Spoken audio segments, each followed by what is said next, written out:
It's always a fun feeling when you find out a story you grew up with gets adapted to the big screen. Warcraft was one of our favorite movies in 2016 for this very reason. But it's also devastating to see that movie fail at the box office, get dumped on by the fans, or worse, get a treatment by someone who simply doesn't understand the source material in the first place.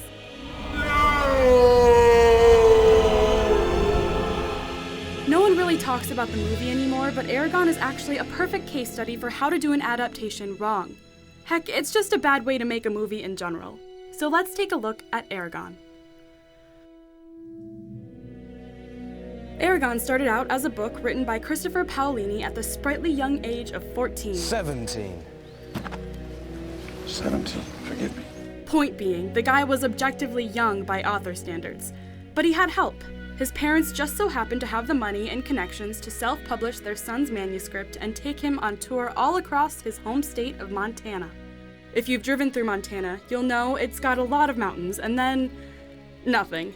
And thus this author, goes on a road trip, finds the book, and gives it to his bored son. And I keep looking back, and his nose is in the book, and I think he finished it the next day. It's unbelievable, and he said, this is better than Harry Potter. And I said, give me the book, let me look at this. And I looked at it, and I saw that it was a local kid. And the book gets noticed, then republished in 2003, where it explodes. Copies fly off the shelves.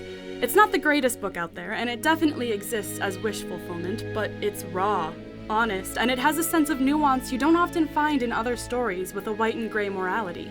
20th Century Fox gets a hold of the movie rights and sets to work on a big screen adaptation. This movie makes heavy use of a friggin' dragon, so it makes sense that veteran VFX supervisor Stefan Fangmeyer gets a shot at his first directing credit. Fox also hires budding screenwriter Peter Buckman. They cast Jeremy Irons as the old wizard Braum. An interesting choice, but not necessarily a bad one when you look at the movie on its own terms. For the role of Eragon, they choose a brand new actor, Ed Spielers, who these days you might remember from Downton Abbey. None of these actors have huge star power, but that's okay. Star power isn't everything. Oh, and John Malkovich makes an appearance, I guess. Malkovich! They shoot the movie in Hungary, probably for those sweet, sweet tax incentives. And for the music, they hire legendary composer Patrick Doyle.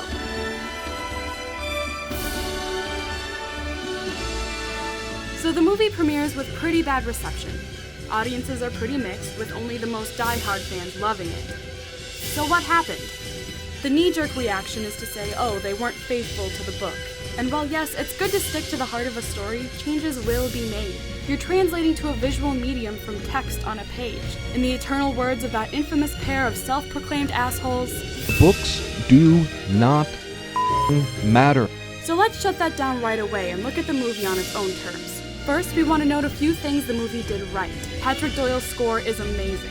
Sure, it hinges on one main anthem and a few smaller tunes, but Doyle finds enough ways to milk it, turn it into something unique. The visual effects are unsurprisingly phenomenal. Just look at this. Like editing, visual effects are best when you can't notice them. But just look at the detail here. Saphira's moving with fairly realistic physics. Her texturing is top-notch by 2006 standards, and look at how the leaf shadows fall on her friggin' face. It's so perfect. We know there's a lot of think pieces out there about why CGI sucks. We have our own reasons that we'll tackle eventually. But when a team is this good at their craft, you have to give credit where credit is due. Both ILM and Weta Digital worked on this movie, and they knocked it out of the park. It's bound to happen with a visual effects supervisor at the director's helm. At its core, though, the movie suffers from sheer incompetence. It's one thing to throw a big-budget adaptation to a new director. It's also one thing to hand it to a fresh screenwriter, but when you combine both of these together, there's bound to be problems. And really, we can't blame Fangmeyer or Buckman for the shortfalls. I mean, we can, but really the buck stops at the 8 different producers who worked on this movie. 8 people who could have said, is this a good idea? And 8 people who agreed that yes, this is a good idea. But I digress. Let's look at the writing. This movie was made in 2006, shortly after Blake Snyder, may he rot in hell, published Save the Cat, which had one chapter that became screenwriting gospel for way too long.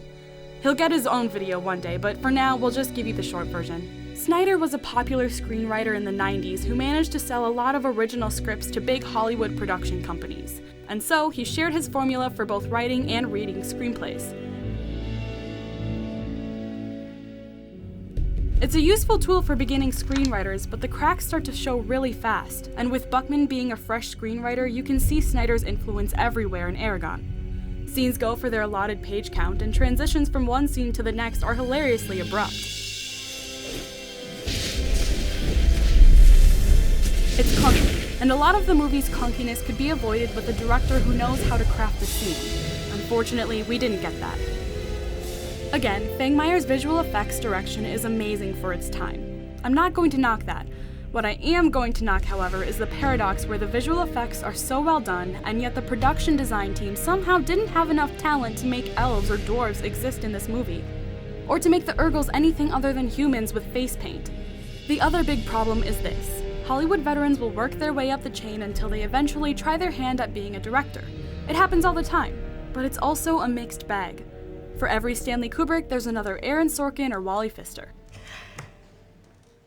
I was high. Fangmeyer unfortunately fell in the Sorkin and Pfister crowd.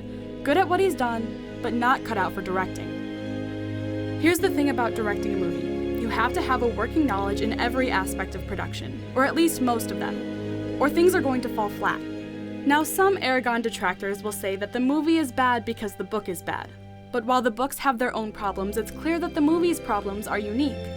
A lot of those book problems can actually be avoided through adaptation. Questionable internal monologues never get noticed because this is film and internal monologues don't exist. Awkward scenes that have no bearing on the larger story can be cut altogether.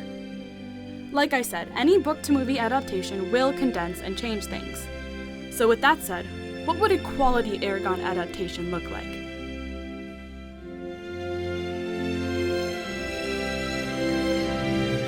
We're going to remind you here that copy the books exactly is an unhelpful fallacy, and that things will have to change to get it right. The dragon and rider telepathy simply does not work on film. Make Saphira more of a non-verbal character, emphasizing her intentions through her actions and behavior. And then, for the moments where it's needed for the plot, it would be cool to see actual conversations between Saphira and, say, Brahm. It changes a few character dynamics, but it would also be way easier to show that 1, Saphira is her own person, and 2, that she and Eragon are equals. Speaking of Saphira and Eragon being equals... I'm the rider, and I say we go! Yeah, this completely goes against the spirit of the book.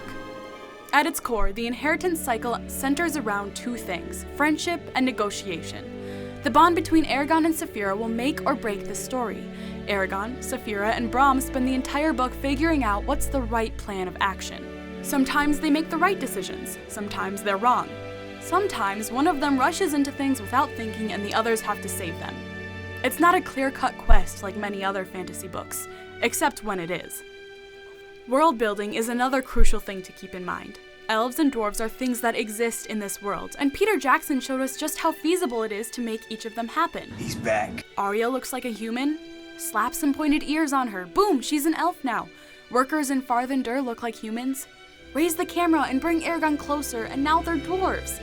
Give the Urgles some prosthetics. The Razak can literally be guys in black robes with bird beak masks and some creepy sound design.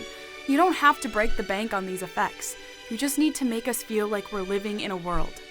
And let's look at the movie's sense of place.